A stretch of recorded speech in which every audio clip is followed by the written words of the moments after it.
Hello whiskey lovers. Now to begin with, I would like to give a big shout out to my very good friend. He was the best man at my wedding, Joshua, for his generous birthday gift of a new webcam specifically for these videos. So now you'll get to see me in full veiny, sweaty glory, and Joshua is completely to blame. Now today I thought we will look at the various types of casks that can be used in whiskey maturation, the way they influence the whiskies. I'm sure my regular viewers will have seen me try whiskey like the Speyside River in a bourbon cask, the Hell Yeahs in a Pinot Noir cask, and the Glenmorangie in a Malaga cask. So what do these various casks do to influence the taste?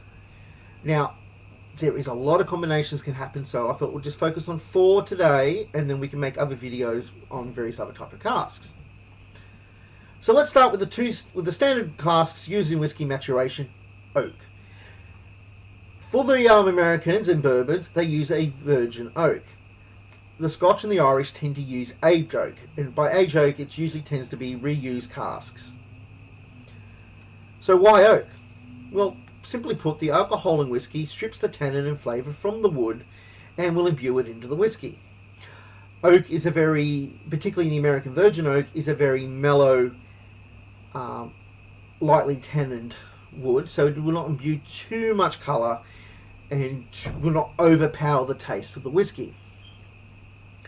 Now, the reason why the Americans use the virgin oak is because Scotland and Ireland are not very heavy forest, and oak is at a premium, whereas America's lousy with forests, and good old Curious Albert, or the American white oak, grows everywhere, and that is why Bourbon is mostly maturated in virgin oak. Now, before the whiskey is added to virgin oak, the oak is usually heated to 150 degrees Celsius, and it's at this temperature the cellulose in the wood is split into wood sugars and will start to caramelize. So once the whiskey is added, the oak imbues a caramel vanilla taste, even hints of coconut. And that's part of the reason why bourbon is often sweeter than Scotch. The other reason, of course, is bourbon is a largely grain out whiskey, where Scotch is a largely malted barley. The caramelization will also give the bourbon a darker colour.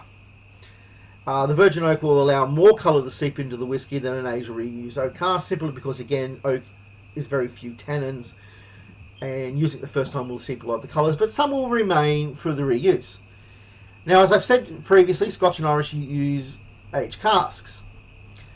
Now, often this has been previously in the past with casks that house other whiskies. They'll often use it for 3-4 times with a whiskey before changing casks. However, the distillers have found that using casks that house other types of liquor will allow those liquors to be imbued into the whiskey.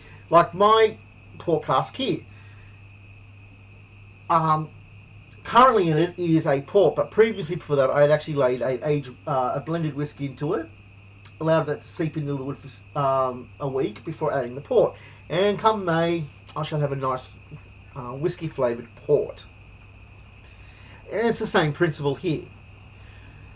So what sort of ex-liquor casks do they use? Well, one of the first ones is obviously the bourbon casks. After all, the Americans only use them once. What do they do? The Scots buy them.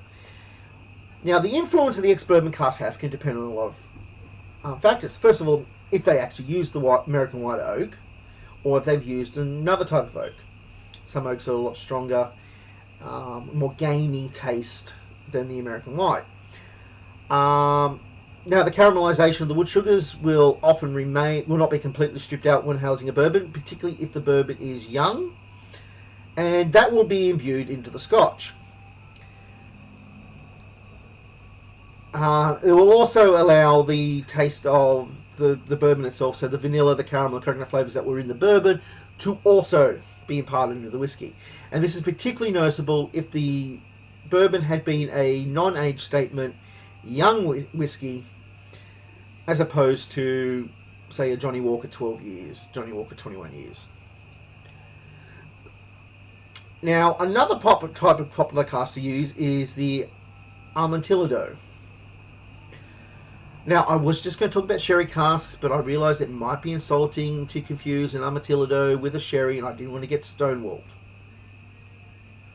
Really? It's Edgar Allan Poe, people. Does no one read the classics anymore?